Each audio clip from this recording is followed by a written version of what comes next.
चल रही है एग्जाम की सीजन, बढ़ रही है टेंशन, कैसे करें आंसर्स को याद, उसमें बढ़ी है उलझन। Hello everyone, Radhe Radhe. I am Jyoti and this is my YouTube channel Jyoti's journey. आज का जो टॉपिक है वो स्पेशली एग्जाम के रिलेटेड है, क्योंकि बच्चों की अभी एग्जाम चल रही है। तो एग्जाम में बच्चों को बहुत स्ट्रेस हो जाता है कि कैसे याद करें, इतने सारे क्वेश्चंस के आंसर्स हैं और इतने सारे थिंग्स को याद कैसे करें। एंड इसके लिए मैं लाई हूँ आज एक स्पेशल मेथड जो कि मैं खुद यूटिलाइज करती हूँ अपने स्टडीज़ में, एंड जो मुझे बहुत बेनिफिट देता है। और वो मेथड को मैं बोलती हूँ आरआरआर मेथड। जी बिल्कुल नहीं, वो जो साउथ वाली मूवी आरआरआर है वो नहीं है।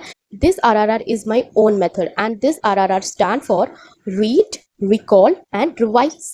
ओके, पहला जो आर है वो है रीड। आपको आंसर्स को पढ़ना पड़ेगा। अगर आप ये सोचेंगे कि ये इतने बड़े आंसर है कैसे पढ़ा जाए, स्किप कर देते हैं, सिर्फ पॉइंटर्स पढ़ते हैं, तो फिर आपको वो याद नहीं रहेगी।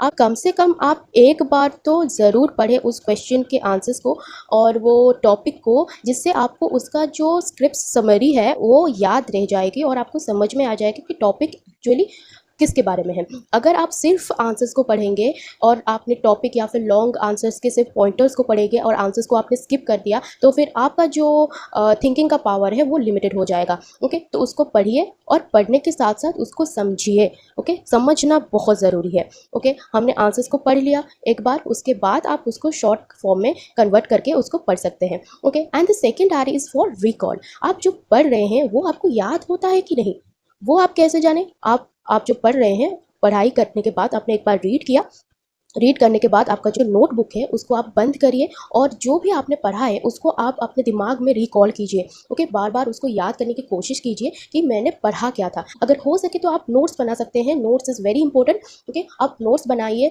आपने जो पढ़ा है वो जो नोट्स आप बनाएंगे वो आपको आपके रीड करने के बाद बनानी है। ओके, बुक्स को बंद करने के बाद जो भी आपके दिमाग में आए उसको आप लिख लीजिए। And the third R is revise. जो भी आप पढ़ रहे हैं, जो भी आप लिख रहे हैं, उसको बार बार आपको रिवाइज करना पड़ेगा। Revision is very important. आप जितने बार उसको रिवाइज करेंगे आपको उतनी जल्दी वो याद रहेगी। ओके, एंड उस उतनी देर तक वो याद रहेगी। ओके, हम अगर कुछ चीज़ों को लॉन्ग टर्म तक याद करना चाहते हैं तो हम उसको क्या करें, बार बार रिवाइज करें। ओके, तो आप पहले उसको रीड करें, उसके बाद उसको रिकॉल करें एंड उसको रिवाइज करें। डेली रिवीजन करें, वीकली करें, मंथली करें। अगर एग्जाम टाइम है तो आपको हर दिन रिवाइज करनी पड़ेगी। आपने जो जो पढ़ा उसको रिवाइज करें। जो बुक्स है उसमें आप रिविजन ना करें क्योंकि वो बहुत बल्कि हो जाती है। इतने सारी इन्फॉर्मेशन को एक साथ हम एग्जाम के टाइम में स्पेसिफिक रिवाइज नहीं कर सकते। तो आप उसका नोट्स जो है आप नोट्स बना सकते हैं, या फिर अगर नोट्स नहीं बनाए हैं तो फिर बुक्स में आप जो हाईलाइट करे हुए हैं उसको आप पढ़ें। ओके, एक साथ बहुत सारी इन्फॉर्मेशन को नहीं गैदर कर सकते हम, आप थोड़ी थोड़ी करेंगे। ओके, तो एक साथ सारी चीज़ को पढ़ने की कोशिश ना करें। I think this R method will help you and let me know your result, क्योंकि मुझे इससे बहुत फ़ायदा हुआ है। तो मुझे आपके रिजल्ट को जानना है, तो आपके रिजल्ट मुझे ज़रूर बताएं in comment section. And thank you for watching this video and जय श्री कृष्ण।